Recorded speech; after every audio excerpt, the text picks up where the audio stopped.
안녕하세요. 자유튜브더 자윤입니다. 오늘은 대폭락, 대공황이 올까? 금리 인상, 전쟁, 그리고 버블의 붕괴라는 제목으로 이야기를 한번 해볼까 합니다. 요즘 시장에 참 말들이 많습니다. 그리고 투자와 관련된 뉴스 기사의 댓글을 보면 시장에 폭락을 바라는 사람들이 많이 있는 것처럼 보이기도 합니다. 그렇다면 과연 대폭락이 찾아올 것인가? 그리고 만약 대폭락이 찾아오더라도 어떻게 시장이 반응할까? 여기에 대해서 한번 생각해 보는 거 좋을 것 같아서 오늘 영상 한번 만들어 봤습니다. 자, 전쟁, 금리 인상, 인플레이션. 자, 요즘 최고의 화두라고 할 수가 있겠습니다. 투자를 하는 사람들이라면 참으로 신경 써야 할 것이 많아 보이는 요즘입니다. 그러면서 요즘에 폭락을 외치는 사람들이 많이 보이기도 하는데요. 자, 특히 부동산과 관련된 뉴스 기사에 그런 사람들이 많이 보입니다. 그래서 제가 그냥 예시로 몇 개만 가져와 봤습니다. 최근에 나온 뉴스들인데요. 서울 집값 4주 연속 내리막길, 상승률이 떨어지고 있다, 이런 이야기인데, 자, 여기 댓글 보니까 4주 말고 4년 내내 내려야 된다, 이제 대폭락의 시대다, 이런 사람들이 있고요. 그러면서 지방에 미분양 아파트가 발생하고 있다, 집값 하락 신호가 나타나고 있다, 이런 뉴스 기사에는 분양가 너무 거품이다, 지금 한계 상황에 접근하고 있다, 투기꾼들이 올려놓은 집값 받아주면 호구다, 이러면서 더 떨어져라는 식으로 이야기를 하고 있습니다. 자, 그러면서 또 좀 더 구체적으로 동탄 집값 2, 3억 뚝뚝 떨어졌다, 그러면서 영끌족들 속 탄다, 이런 제목 좀 자극적으로 나와 있는데요. 자, 그러면서 여기 베스트 댓글 보니까 30평대가 10억이나 하다니 말이 안 된다, 아무리 비싸도 5억도 거품이다 라고 하면서 반토막 이상 나야 된다, 이런 댓글이 상당히 많은 공감, 압도적으로 받고 있는 거 확인할 수 있습니다. 그래서 그만큼 지금 시장에서 뭔가 하락을 원하는 사람들이 굉장히 많이 있구나, 이런 것들을 조금 간접적으로 느낄 수 있습니다. 그렇다면 진짜 이런 사람들이 원하는 것처럼 이렇게 집값이 반토막 날까? 10억짜리가 5억까지 떨어질까? 4년 내내 내리막길로 갈 것인가? 이런 것들 한번 생각해 볼 필요가 있겠는데, 제가 과거에 한번 영상을 올려드린 바 있기도 한데요. 자, 그때 당시에 2008년 금융위기 이후에 서울의 대표적인 몇 개 지역의 최대 하락률이 얼마였나 살펴보니까 금융위기 때도 30%가량이 최저치였죠. 자, 그런데 지금은 사람들이 반토막 이상 나야 된다, 이런 이야기를 하고 있는데, 과연 진짜 과거에도 30% 정도가 마지노선격이었는데 하락이 찾아왔을 때 과연 반토막 이상 날 것인가? 여기에 대해서 한번 생각해 볼 필요가 있다는 거죠. 그래서 요즘에 많은 이야기들이 나오고 있습니다. 전쟁 이야기가 가장 큰 화두로 떠올랐고요. 그리고 인플레이션과 금리 인상 이슈는 작년 말부터 본격화되고 있고, 사실상 미국에서 이제 금리 인상을 올리는 거 기정사실화되어 있고, 3월에 어느 정도 수준으로 올리는가, 그것이 이제 관건으로 떠오르고 있죠. 자, 그렇다면은 이런 이슈들 때문에 시장이 흔들리고 있는데, 과연 이런 흔들림이 대폭락, 대공황으로 이어질 것인가? 여기에 대해서 한번 또 생각해 볼 필요가 있겠습니다. 자, 소위 폭락이들이 원하는 그런 세상이 올 것인가? 아무에게도 이득이 되지 않고 고통만이 가득하게 될 그런 세상이 올 것인가? 여기에 대해서 한번 생각해 봐야 되는데, 저는 개인적으로 이런 세상이 올 거라는 것에 대해서 회의적입니다. 자, 그러면은 오늘 어떤 데이터를 좀 살펴볼 거냐? 자, 마침 2월 16일 날 KB증권에서 1929년 연준의 실수는 어떻게 증시 대폭락을 만들었나라는 제목의 리포트가 있어서 일부 내용을 인용해 봤습니다. 자, 역사상 가장 최악의 하락, 최악의 경기 침체라고 불리는 대공황. 자, 그 대공황이 어떻게 발생하게 됐고 왜 그렇게 길어졌는가?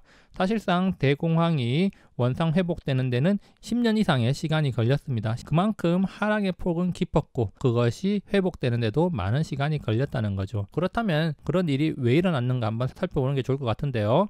자, 여기 보시면은 대폭락 때 미국 증시 엄청나게 많이 하락을 했습니다. 자, 불과 3년 사이에 증시가 9분의 1 토막, 자, 90%가량 하락을 했고요. 주가로 따지면 만원짜리가 1000원까지 떨어졌다는 건데요. 그만큼 충격이 컸다는 거겠죠. 그렇다면 이런 일이 왜 생겨났는가? 여러 가지 원인이 있겠지만 그 중에서 가장 대표적으로 거론되는 게 급격한 금리 인상이었습니다. 급격하게 금리를 올렸다는 거죠. 물론 서서히 금리가 올라가고 있었지만 시장이 놀랄 만큼 금리를 급격하게 그리고 더 중요한 사실은 시장이 하락하고 있을 때도 금리를 더 올렸다는 거죠. 그래서 여기 이제 영상으로는 잘 안 보일 수도 있는데 시장이 하락하고 있을 때도 금리는 올랐다가 이렇게 내려가게 됩니다. 그래서 시장이 하락이 시작됐을 때 금리를 내린 것이 아니라 금리가 빠르게 올라가면서 시장의 충격이 더 가속화됐다는 거죠. 자, 그래서 이 리포트의 내용을 조금 가져와 보면요. 자, 1928년 연중 의장이었던 아돌프 밀러는 증시 투기를 종식시키겠다는 의지로 금리를 3.5%에서 5%까지 올린 겁니다. 그래서 여기 이제 이렇게 빠르게 올렸다는 거죠. 이 부분이죠. 이 부분 노란 박스 전 올렸다는 거죠. 그럼에도 불구하고 시장의 과열 양상이 꺾이지 않자 또 추가적으로 1%더 올렸다는 거죠. 자, 그래서 이때 사실 과열 양상은 꺾이지 않았지만 시장이 어느 정도 고점 부근에 머물러 있었는데 이때 금리를 올려버리니까 시장이 그때부터 무너지기 시작했다는 거죠. 그래서 시장이 급락을 했다는 겁니다. 그러면 시장이 급락할 때 바로 금리를 내려가지고 시장이 안정적으로 흘러갈 수 있도록 조치를 취했느냐? 그게 아니라 시장이 떨어질 때까지도 금리를 곧바로 내리지 않고 방관했다는 겁니다. 그리고 나서 시장이 굉장히 빠르게 하락하고 나서 그제서야 금리를 내렸지만 이미 뒤늦은 조치였다는 거죠. 자, 그래서 파산하는 사람들이 나왔고 당연히 그런 사람들한테 돈을 빌려준 은행들, 그런 은행들이 파산을 했고 그래서 그 충격은 어마어마하게 커졌습니다. 그래서 증시도 무너졌고 금리를 뒤늦게 내렸지만 회복되지 못하고 대공황의 깊은 골로 빠져들어간 것이죠. 빠르게 금리를 올리면서 시장에 충격을 줬고 그리고 시장이 무너지기 시작했을 때도 금리를 바로 내리지 않고 시장이 무너지는 것을 방관하면서 그 충격을 더 키웠다는 것이죠. 그래서 지금은 과거와 같은 이런 실수를 반복하지 않고 있습니다. 자, 그래서 보면은 최근에 20년 동안의 경기 침체와 패드의 대응을 살펴보면요. 닷컴 버블이 붕괴해서 경기 침체가 찾아올 때 보면은 금리를 빠르게 내려가지고 시장의 유동성을 공급했고 그리고 시장 경기 활성화를 꾀했습니다. 그럼에도 불구하고 닷컴 버블이 붕괴하고 약 3년 정도 경기 침체기를 겪어야 했었고요. 자, 그리고 2008년 금융위기가 시작됐을 때도 엄청나게 금리를 내려가지고 제로금리까지 빠른 속도로 만들었습니다. 자, 그럼에도 불구하고 경기 침체의 여파는 1년 정도 갔죠. 그리고 나서 제로금리 시대를 맞이해서 시장이 다시 회복되고 경기가 회복됐고요. 자, 그리고 가장 최근에는 2020년 팬데믹이 있습니다. 팬데믹 때는 과거보다 더욱더 과감하고 빠르게 금리를 내렸습니다. 물론 금리 상단 라인 자체도 과거보다 낮았지만 제로금리로 향하는 이 속도 자체가 역대급이었죠. 그래서 엄청나게 빠르게 제로금리를 시행했고 제로금리를 시행하는 것과 더불어서 엄청나게 돈을 풀었죠. 자, 그렇게 전방위적인 조치를 함으로 인해 가지고 시장이 굉장히 빠르게 복귀가 됐고 전고점을 넘는데 단 3개월 정도밖에 걸리지 않았다는 거죠. 자, 그만큼 빠르게 회복을 했습니다. 자, 그래서 닷컴 버블 때 패드가 조치를 취하고 나서 경기가 회복되는 데는 한 3년 정도 걸렸다고 보면은 금융위기 때는 1년에서 1년 반 정도 걸렸다고 볼 수가 있겠고요. 자, 그리고 최근에 팬데믹 때는 시장이 회복되는 데는 3개월 가량밖에 걸리지 않았고 경기가 회복되는데도 1년이 채 걸리지 않은 걸로 파악이 되고 있습니다. 물론 지금이 과거와는 다른 질병에 의한 경기 침체라서 공급망이 아직도 완전히 회복되진 않고 있지만 대체적으로 자산 가격을 비롯해서 여러 가지 지표들을 볼 때 1년이 채 되지 않아서 과거 고점을 훌쩍 넘겼다는 거죠. 특히 변동의 폭이 길고 느리게 반응하는 부동산의 경우에는 팬데믹 시기에는 가격 하락이 거의 없었다고 볼 수가 있습니다. 2008년 금융위기 때는 부동산 버블이 붕괴하면서 부동산 시장에 굉장히 충격이 많이 갔었지만 이 팬데믹 때는 사실상 부동산 시장에는 충격이 없이 유동성이 엄청나게 공급되면서 오히려 부동산 시장 상승의 원동력이 됐다는 거죠. 자, 그래서 우리가 한번 생각해 봐야 될 게 연준 또는 중앙은행의 제1의 목표가 무엇인가를 한번 생각을 해 봐야 됩니다. 자, 그래서 앞선 사례에서 살펴봤듯이 위기가 찾아왔을 때 엄청난 돈을 빠른 속도로 풀면서 경기 회복을 위해서 전력 투구를 한다는 건데요. 다시 말해서 연준 또는 중앙은행의 제1의 목표는 점진적인 경제 성장, 경기가 원활히 돌아오도록 돕는 것입니다. 자, 다시 말해서 경기가 원활히 돌아가도록 한다는 것, 그것은 시장에 돈이 돌면서 경제 활동이 원활히 일어나는 것이라고 볼 수가 있겠습니다. 팬데믹의 경우에는 질병 때문에 사람들이 외부 활동을 자제하면서 실물 경기가 살아나는데 시간이 조금 걸리고 있긴 하지만 자, 금융 쪽에서 그리고 온라인 쪽에서는 굉장히 빠르게 시장이 커지고 성장하고 있는 게 사실이죠. 어쨌든 지금 여러 분야에서 돈이 돌면서 경제 활동이 굉장히 활발하게 일어나고 있습니다. 자, 그래서 우리가 한번 생각해 볼게. 자, 만약에 지금 굉장히 불안한 상황이 계속되고 있는데 경제 침체라고 불릴 만한 하락이 온다면은 과연 어떻게 될 것인가? 자, 다시 말해서 경기 침체라는 것은 자금 경색, 자산 가격이 하락하게 되고, 자, 그리고 이것이 또 침체 악순환의 고리로 연결이 돼가지고 계속해서 악순환에 빠져들게 됩니다. 자, 그렇기 때문에 이 침체 악순환의 고리를 끊기 위해서 더 많은 돈을 더 빠르게 풀고 있는 거고요. 그래서 그것이 지금 연준이 침체에서 하고 있는 액션이다, 이렇게 볼 수가 있겠습니다. 자, 앞선 사례에서 살펴봤듯이 닷컴 버블 때보다 2008년 금융위기 때 더 빠르게 금리가 내리고 더 많은 돈이 풀렸고, 그리고 2008년 금융위기보다 2020년 팬데믹 때 더욱더 빠르고 더 많은 돈이 풀렸다는 걸 확인할 수 있습니다. 그래서 만약에 지금 경기 침체가 찾아온다면은 과거보다 더 빠르게 더 많이 돈이 풀릴 수 있다, 이렇게 우리가 생각해 볼 수가 있는 겁니다.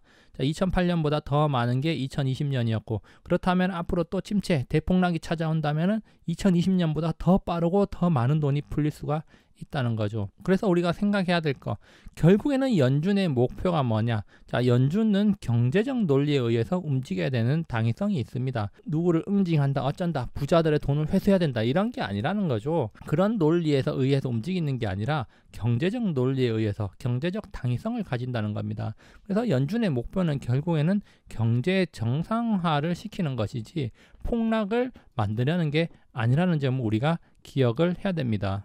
자, 결론입니다. 먼저 시장의 속성에 대해서 한번 생각을 해봅시다. 가격이 오르고 내리는 건 자연스러운 현상이죠. 뭐 많이 오르면은 좀 조정을 거치는 거고, 그리고 어느 정도 조정을 거쳤다 그러면은 다시 올라가는 거고, 뭐 시장은 자연스럽게 그렇게 흘러가는 겁니다. 부동산이든 주식이든 많이 오르면은 내릴 때가 있는 것이고, 그리고 떨어지고 나면은 다시 오르는 게 순리라는 거죠.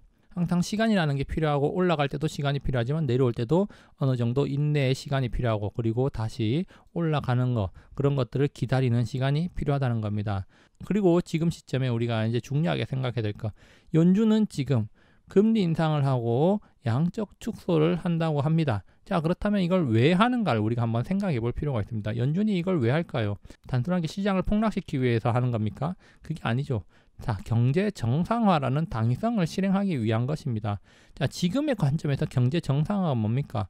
자, 사실 시장이 과열된 건 맞습니다. 이건 누구나 다 이야기하고 있고, 그렇기 때문에 이제는 과열된 경제를 시키기 위해서 연준이 지금 나서려고 하고 있다는 거죠. 인플레이션이 굉장히 높은 수치로 나온다는 것은 그만큼 경기가 과열되고 있다는 거고, 이런 과열되는 경기를 눌러줘야 되는데, 그런 하나의 수단으로서 금리 인상, 그리고 그동안 풀었던 돈을 회수하는 양적 축소, 뭐 이런 일들을 한다는 겁니다. 다시 말해서 폭락을 시키기 위해서 움직이는 게 아니라 경제 정상화를 위해서 움직이고 있다는 점 우리가 생각을 해야 됩니다.